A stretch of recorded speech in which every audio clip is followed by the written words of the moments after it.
What's going on, everybody? Kyle Powers here with the Elevated Realtors. First off, thanks so much for checking out the channel. I really do appreciate it.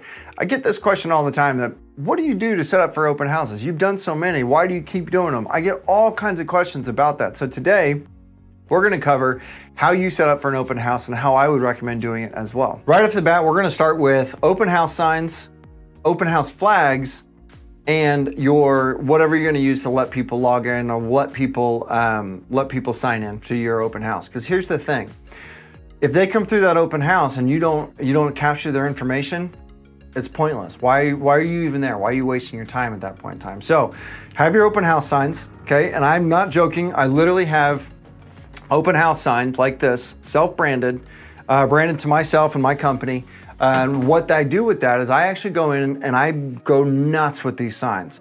I will literally go on the Google Maps and I will go find my route all the way back to the house that I'm going to. So when I set up, if my open house is at 1 o'clock on a Sunday, I'm starting setup at 8 o'clock in the morning, okay?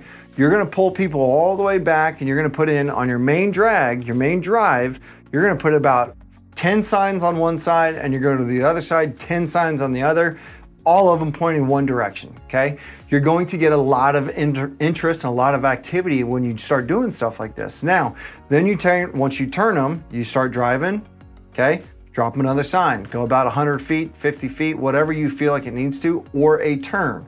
If you need to turn, if they can't find your open house, why are you out there? Why are you spending the time and energy and money and getting it taken care of?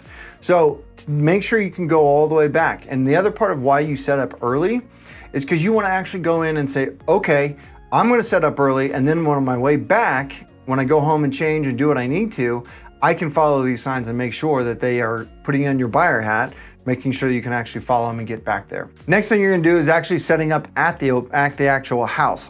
At the house, I would do your big open house flags, the ones that flap in the wind and go nuts on that one.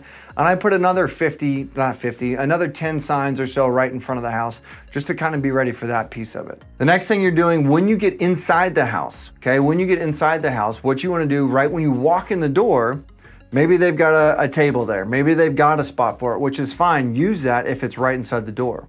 If it's not, I always bring a separate table that's about 4 feet long.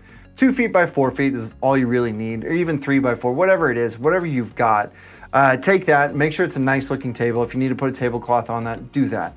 But you wanna have it right there, right when they walk in the door, because the moment they walk in that door, you want them being able to sign in. I don't care if it's a QR code or if it's a sign-in sheet, whatever it is, you need to open the door, boom, you need to be ready to go and say, hey, thank you so much for coming to the open house. I really do appreciate it. If you could, please go ahead and sign in. We just want to make sure we have a log of who was walking through the home today for the sellers.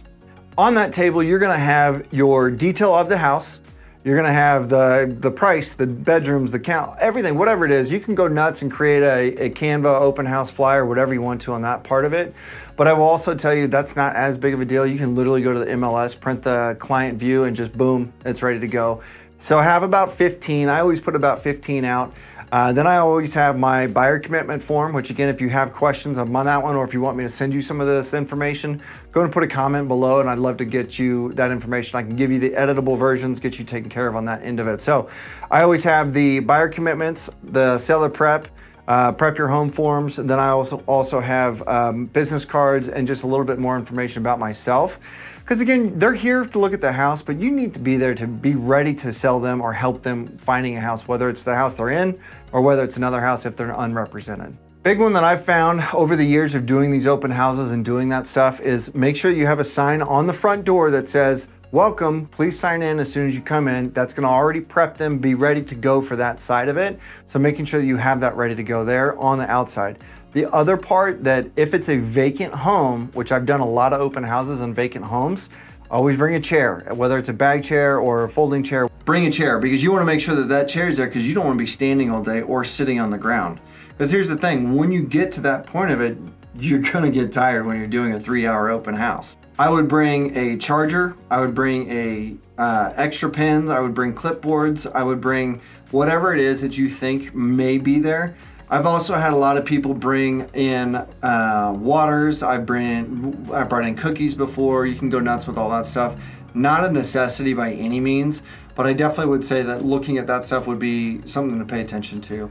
If you do have any questions about open houses and things this way, I will tell you, I have literally done thousands, probably not thousands, hundreds of open houses over the years. I love doing open houses. My first year in the business, I actually did 54 open houses. That's more than one a week. That is how I've actually catapulted my business to what I've been able to do today. I enjoy it. It's been, nowhere else can you find a ready, willing, able buyer ready to go, typically ready to go and ready, at least looking, because then you can start getting them in touch with people. So if you have questions, please reach out. My number is 785-477-5485. My email is kyle@homesforsalemhk.com. If you have questions, or again, if you need anything, or if you want these editable versions of what I've got, please go ahead and comment in below. Give me your email address. I'll get that stuff over to you. Free of charge, 100% editable, ready to go for you. But as always, if you need anything, please reach out to me. I would love to help you out. And again, thank you so much for checking out the channel. If you haven't done so already, go and hit subscribe. Go and hit that little bell so you get notified of any future content. And give us that like because it helps us out with the channel. Until next time, we'll see you later.